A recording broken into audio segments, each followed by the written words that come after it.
"Because it is ignorance about money that causes so much greed and fear," said Rich Dad. "Let me give you some examples. A doctor, wanting more money to better provide for his family, raises his fees. By raising his fees, it makes healthcare more expensive for everyone. It hurts the poor people the most, so they have worse health than those with money. Because the doctors raise their fees, the attorneys raise their fees. Because the attorneys' fees have gone up, school teachers want a raise, which raises our taxes, and on and on and on. Soon, there will be such a horrifying gap between the rich and the poor that chaos will break out and another great civilization will collapse. History proves that great civilizations collapse when the gap between the haves and have-nots is too great. Sadly, America is on that same course because we haven't learned from history. We only memorize historical dates and names, not the lesson." "Aren't prices supposed to go up?" I asked. "In an educated society with a well-run government, prices should actually come down. Of course, that is often only true in theory. Prices go up because of greed and fear caused by ignorance. If schools taught people about money, there would be more money and lower prices. But schools focus only on teaching people to work for money, not how to harness money's power." "But don't we have business schools?" Mike asked. "And haven't you encouraged me to go for my MBA?" "Yes," said Rich Dad, "but all too often business schools train employees to become sophisticated bean counters. Heaven forbid a bean counter takes over a business. All they do is look at the numbers, fire people, and kill the business. I know this because I hire bean counters. All they think about is cutting costs and raising prices, which cause more problems. Bean counting is important. I wish more people knew it, but it, too, is not the whole picture," added Rich Dad angrily. "So, is there an answer?" asked Mike. "Yes," said Rich Dad. "Learn to use your emotions to think, not think with your emotions. When you boys mastered your emotions by agreeing to work for free, I knew there was hope. When you again resisted your emotions when I tempted you with more money, you were again learning to think in spite of being emotionally charged. That's the first step." "Why is that step so important?" I asked. "Well, that's up to you to find out. If you want to learn, I'll take you boys into the briar patch, a place almost everyone else avoids. If you go with me, you'll let go of the idea of working for money and instead learn to have money work for you." "And what will we get if we go with you? What if we agree to learn from you? What will we get?" I asked. "The same thing Brer Rabbit got," said Rich Dad, referring to the classic children's story. "Is there a briar patch?" I asked. "Yes," said Rich Dad. "The briar patch is our fear and greed. Confronting fear, weaknesses, and neediness by choosing our own thoughts is the way out." "Choosing our thoughts?" Mike asked, puzzled. "Yes, choosing what we think rather than reacting to our emotions.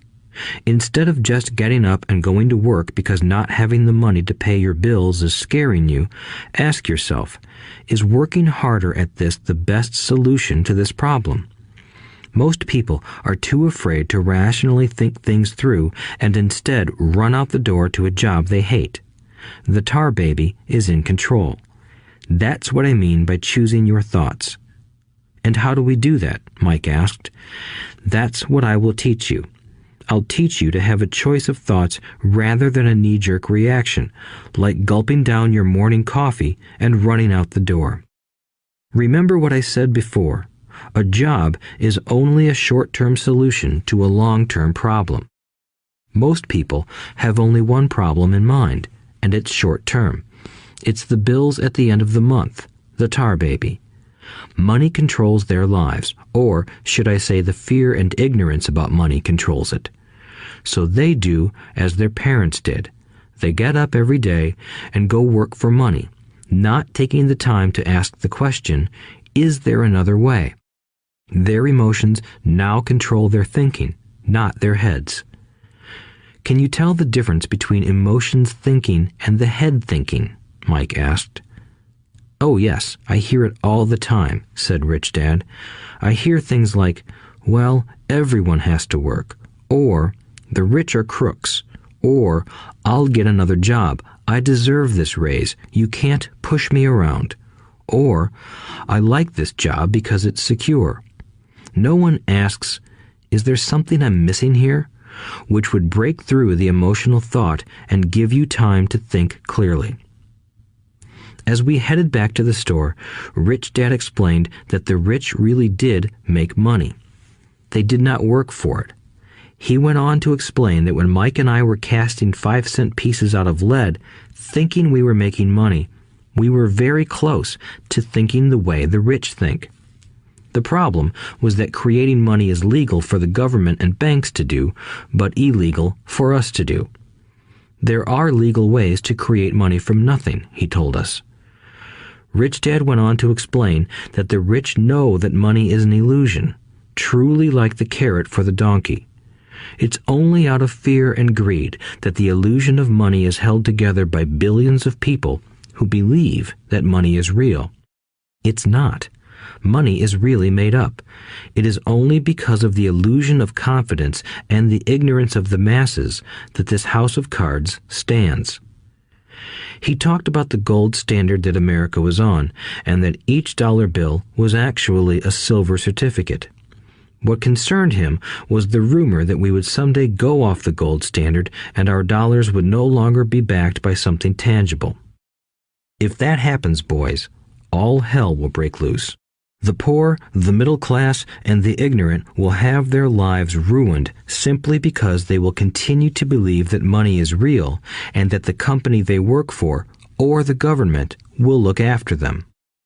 We really did not understand what he was saying that day, but over the years, it made more and more sense. Seeing what others miss. As he climbed into his pickup truck outside his convenience store, Rich Dad said, "Keep working, boys, but the sooner you forget about needing a paycheck, the easier your adult life will be. Keep using your brain, work for free, and soon your mind will show you ways of making money far beyond what I could ever pay you. You will see things that other people never see.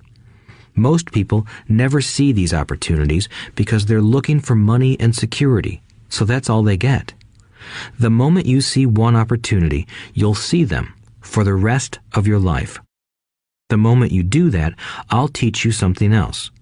Learn this, and you'll avoid one of life's biggest traps." Mike and I picked up our things from the store and waved goodbye to Mrs. Martin. We went back to the park, to the same picnic bench, and spent several more hours thinking and talking. We spent the next week at school thinking and talking too. For 2 more weeks, we kept thinking, talking, and working for free. At the end of the second Saturday, I was again saying goodbye to Mrs. Martin and looking at the comic book stand with a longing gaze. The hard thing about not even getting 30 cents every Saturday was that I didn't have any money to buy comic books. Suddenly, as Mrs. Martin said goodbye to Mike and me, I saw her do something I'd never seen her do before. Mrs. Martin was cutting the front page of the comic book in half. She kept the top half of the comic book cover and threw the rest of the book into a large cardboard box. When I asked her what she did with the comic books, she said, "I throw them away. I give the top half of the cover back to the comic book distributor for credit when he brings in the new comics. He's coming in an hour." Mike and I waited for an hour. Soon the distributor arrived, and I asked him if we could have the comic books. To my delight, he said, "You can have them if you work for this store and do not resell them." Remember our old business partnership? Well, Mike and I revived it. Using a spare room in Mike's basement, we began piling hundreds of comic books in that room. Soon, our comic book library was open to the public. We hired Mike's younger sister, who loved to study, to be head librarian. She charged each child 10 cents admission to the library, which was open from 2:30 p.m. to 4:30 p.m. every day after school. The customers, The children of the neighborhood could read as many comics as they wanted in 2 hours. It was a bargain for them since a comic cost 10 cents each, and they could read 5 or 6 in 2 hours. Mike's sister would check the kids as they left to make sure they weren't borrowing any comic books. She also kept the books, logging in how many kids showed up each day, who they were, and any comments they might have. Mike and I averaged $9.50 per week over a 3-month period. We paid his sister $1 a week and allowed her to read the comics for free, which she rarely did since she was always studying. Mike and I kept our agreement by working in the store every Saturday and collecting all the comic books from the different stores. We kept our agreement to the distributor by not selling any comic books. We burned them once they got too tattered. We tried opening a branch office, but we could never quite find someone as trustworthy and dedicated as Mike's sister. At an early age, we found out how hard it was to find good staff. 3 months after the library first opened, a fight broke out in the room. Some bullies from another neighborhood pushed their way in, and Mike's dad suggested we shut down the business. So our comic book business shut down, and we stopped working on Saturdays at the convenience store. But Rich Dad was excited because he had new things he wanted to teach us. He was happy because we had learned our first lessons so well. We learned to make money work for us. By not getting paid for our work at the store, we were forced to use our imaginations to identify an opportunity to make money. By starting our own business, the comic book library, we were in control of our own finances, not dependent on an employer. The best part was that our business generated money for us even when we weren't physically there. Our money worked for us. Instead of paying us money, Rich Dad had given us so much more. Chapter 2. Lesson 2. Why teach financial literacy? It's not how much money you make, it's how much money you keep. In 1990, Mike took over his father's empire and is, in fact, doing a better job than his dad did. We see each other once or twice a year on the golf course. He and his wife are wealthier than you can imagine.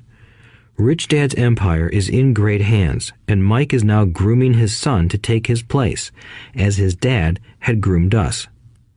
In 1994, I retired at the age of 47, and my wife Kim was 37. Retirement does not mean not working. For us, it means that, barring unforeseen cataclysmic changes, we can work or not work, and our wealth grows automatically, staying ahead of inflation. Our assets are large enough to grow by themselves. It's like planting a tree. You water it for years, and then one day it doesn't need you anymore. Its roots are implanted deep enough. Then the tree provides shade for your enjoyment. Mike chose to run the empire, and I chose to retire. Whenever I speak to groups of people, they often ask what I would recommend that they do. How do I get started? Is there a book you would recommend? What should I do to prepare my children? What is your secret to success? How do I make millions? Whenever I hear one of these questions, I'm reminded of the following story. The Richest Businessmen. In 1923, a group of our greatest leaders and richest businessmen held a meeting at the Edgewater Beach Hotel in Chicago. Among them were Charles Schwab, head of the largest independent steel company; Samuel Insull, president of the world's largest utility; Howard Hobson, head of the largest gas company; Ivar Kruger, president of International Match Company, one of the world's largest companies at that time; Leon Fraser, president of the Bank of International Settlements; Richard Whitney, president of the New York Stock Exchange; Arthur Cotton and Jesse Livermore, two of the biggest stock speculators; and Albert Fall, a member of President Harding's cabinet. 25 years later, 9 of these titans ended their lives as follows. Schwab died penniless after living for 5 years on borrowed money. Insull died broke in a foreign land, and Kruger and Cotton also died broke. Hobson went insane. Whitney and Albert Fall were released from prison, and Fraser and Livermore committed suicide. I doubt if anyone can say what really happened to these men. If you look at the date, 1923, it was just before the 1929 market crash and the Great Depression, which I suspect had a great impact on these men and their lives. The point is this. Today, we live in times of greater and faster change than these men did. I suspect there will be many booms and busts in the coming years that will parallel the ups and downs these men faced. I am concerned that too many people are too focused on money and not on their greatest wealth, their education. If people are prepared to be flexible, keep an open mind and learn, they will grow richer and richer despite tough changes. If they think money will solve problems, they will have a rough ride. Intelligence solves problems and produces money. Money without financial intelligence is money soon gone. Most people fail to realize that in life, it's not how much money you make, it's how much money you keep. We've all heard stories of lottery winners who are poor, then suddenly rich, and then poor again. They win millions, yet are soon back where they started. Or stories of professional athletes who at the age of 24 are earning millions but are sleeping under a bridge 10 years later.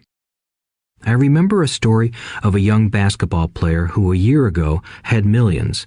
Today, at just 29, he claims his friends, attorney, and accountant took his money and he was forced to work at a car wash for minimum wage.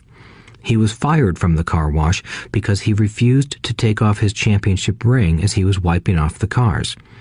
His story made national news, and he is appealing his termination, claiming hardship and discrimination. He claims that the ring is all he has left, and if it was stripped away, he'll crumble. I know so many people who became instant millionaires, and while I am glad some people have become richer and richer, I caution them that in the long run, it's not how much money you make, it's how much you keep and how many generations you keep it. So when people ask, "Where do I get started?" or "Tell me how to get rich quick," they often are greatly disappointed with my answer. I simply say to them what my rich dad said to me when I was a little kid. If you want to be rich, you need to be financially literate. That idea was drummed into my head every time we were together. As I said, my educated dad stressed the importance of reading books, while my rich dad stressed the need to master financial literacy. If you are going to build the Empire State Building, the first thing you need to do is dig a deep hole and pour a strong foundation.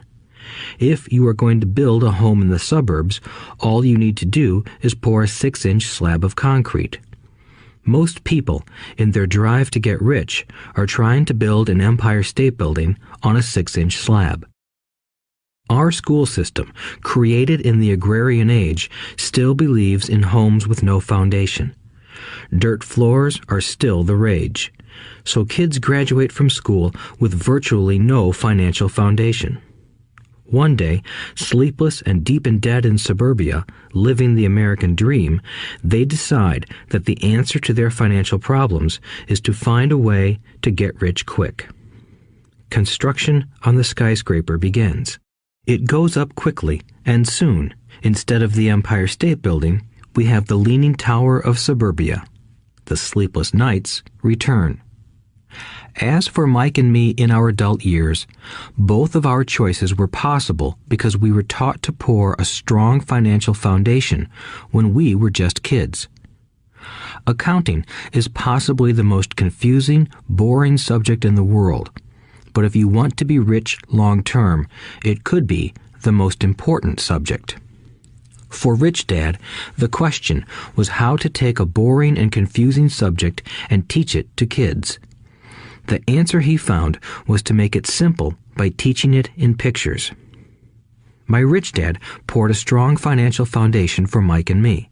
Since we were just kids, he created a simple way to teach us. For years, he only drew pictures and used few words. Mike and I understood the simple drawings, the jargon, the movement of money, and then in later years, Rich Dad began adding numbers. Today, Mike has gone on to master much more complex and sophisticated accounting analysis because he had to in order to run his empire. I am not as sophisticated because my empire is smaller, yet we come from the same simple foundation. Over the following pages, we will discuss those same simple line drawings Mike's dad created for us. Though basic, those drawings helped guide two little boys in building great sums of wealth on a solid and deep foundation. Rule number 1. You must know the difference between an asset and a liability, and buy assets. If you want to be rich, this is all you need to know. It is rule number 1. It is the only rule. This may sound absurdly simple, but most people have no idea how profound this rule is. Most people struggle financially because they do not know the difference between an asset and a liability. Rich people acquire assets. The poor and middle class acquire liabilities that they think are assets, said Rich Dad. When Rich Dad explained this to Mike and me, we thought he was kidding. Here we were, nearly teenagers, and waiting for the secret to getting rich, and this was his answer. It was so simple that we stopped for a long time to think about it. "What is an asset?" asked Mike. "Don't worry right now," said Rich Dad. "Just let the idea sink in. If you can comprehend the simplicity, your life will have a plan and be financially easy. It is simple. That is why the idea is missed." "You mean all we need to know is what an asset is, acquire them, and we'll be rich?" I asked. Rich Dad nodded his head. "It's that simple." "If it's that simple, how come everyone is not rich?" I asked. Rich Dad smiled. "Because people do not know the difference between an asset and a liability." I remember asking, how could adults be so misguided? If it is that simple, if it is that important, why would everyone not want to find out? It took Rich Dad only a few minutes to explain what assets and liabilities were. As an adult, I have difficulty explaining it to other adults. The simplicity of the idea escapes them because they have been educated differently. They were taught by other educated professionals, such as bankers, accountants, real estate agents, financial planners, and so forth. The difficulty comes in asking adults to unlearn or become children again. An intelligent adult often feels it is demeaning to pay attention to simplistic definitions. Rich Dad believed in the KISS principle. Keep it simple, stupid, or keep it super simple. So he kept it simple for us, and that made our financial foundation strong. So what causes the confusion? How could something so simple be so screwed up? Why would someone buy an asset that was really a liability? The answer is found in basic education. We focus on the word literacy and not financial literacy. What defines something to be an asset or a liability are not words. In fact, if you really want to be confused, look up the words asset and liability in the dictionary. I know the definition may sound good to a trained accountant, but for the average person, it makes no sense. But we adults are often too proud to admit that something does not make sense. To us young boys, Rich Dad said, "What defines an asset are not words, but numbers. And if you can't read the numbers, you can't tell an asset from a hole in the ground." In accounting, Rich Dad would say, it's not the numbers, but what the numbers are telling you. It's just like words. It's not the words, but the story the words are telling you. If you want to be rich, you've got to read and understand numbers. If I heard that once, I heard it 1,000 times from my Rich Dad. And I also heard the rich acquire assets and the poor and middle class acquire liabilities. Here is how to tell the difference between an asset and a liability. Most accountants and financial professionals do not agree with the definitions, but these simple drawings were the start of strong financial foundations for two young boys. An asset is something that puts money in my pocket. A liability is something that takes money out of my pocket. This is really all you need to know. If you want to be rich, simply spend your life buying assets. If you want to be poor or middle class, spend your life buying liabilities. Illiteracy, both in words and numbers, is the foundation of financial struggle. If people are having difficulties financially, there is something that they don't understand, either in words or numbers. The rich are rich because they are more